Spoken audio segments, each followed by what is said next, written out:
So clearly, there has been a very quick update that we're getting in this case. Both the owners of the nightclub, Luthra brothers, they've now been detained in Thailand.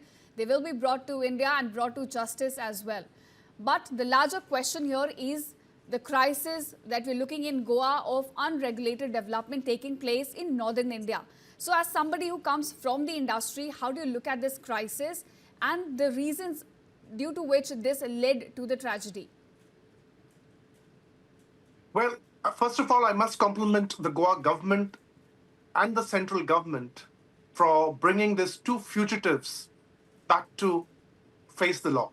Right. I think by doing so, a very, very strong signal is going out to everybody who's involved in tourism industry in Goa, from Goa, within Goa, and outside Goa. The perception initially, or rather, the perception which is always there is Goa is a fun-loving place, party place, where one person can really have good fun. And from the cinemas to today, there's a different depiction of Goa. And that's why today Goa has become like the central point of tourism in India. So everybody's eyes are in Goa. That's a very good thing.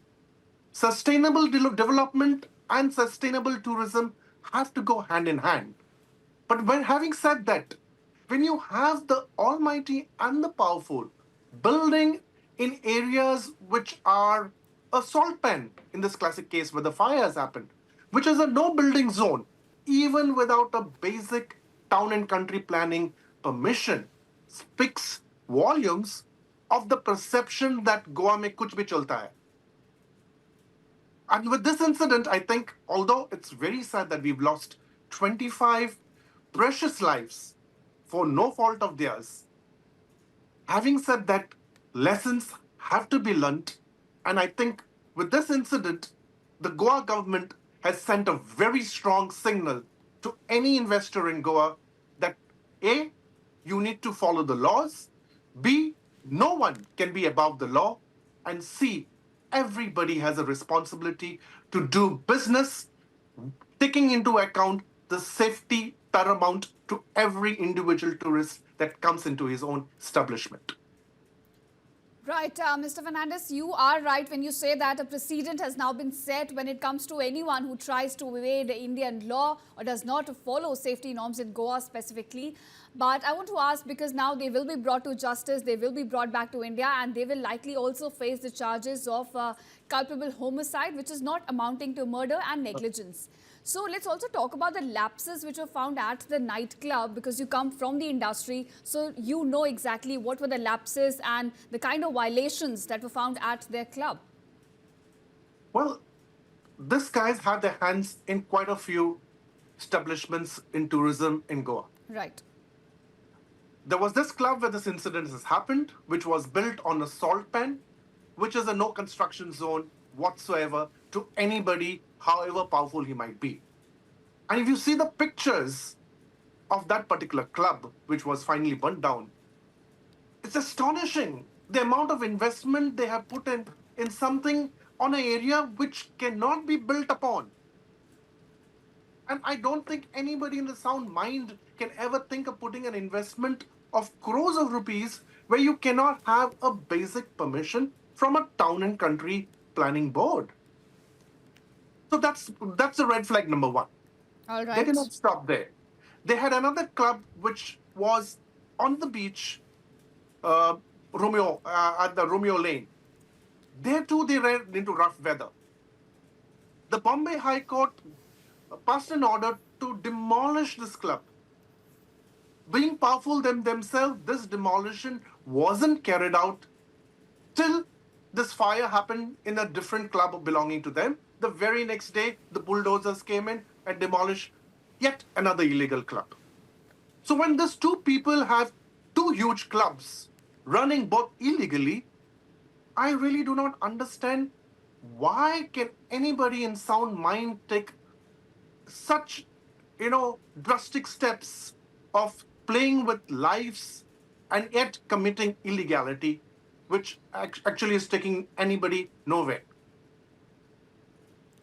Right, Mr. Fernandez, as you said, there were multiple lapses, and since then, since the incident took place, we have seen Goa government really waking up and, having a crackdown on these illegal developments and illegal, we can call it restaurants or clubs that are now coming up in Northern Goa specifically. So tell us more about that. How is that crackdown unfolding? We are looking at searches, and a lot of safety checks are also now taking place. I must say, the Goa government has woken up belatedly, which is a very positive sign, and are coming down with an iron hand, irrespective who him or she might be, even the powerful and almighty. And the credit goes not only to the Goa government, but also channels, national channels like you, who have been consistently voicing the illegality, the loss of life, which has actually helped Goan tourism, although with the loss of lives, precious lives, but to set the ball rolling in the right direction.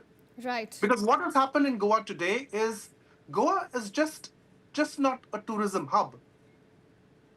Land in Goa is very scarce. And the minute the land in Goa is very scarce, people are circumventing laws to build on Kazan land, hinterlands, on the mountains and hills, destroying. And there have been vociferous uh, NGOs venting out their frustrations on something which is happening far beyond anybody's control. And this powerful lobby has been going scot free for reasons best known to everybody. But now, with this incident coming in and the Goa government really clamping down, I'm sure things will fall in place and this will help tourism to move in the right direction.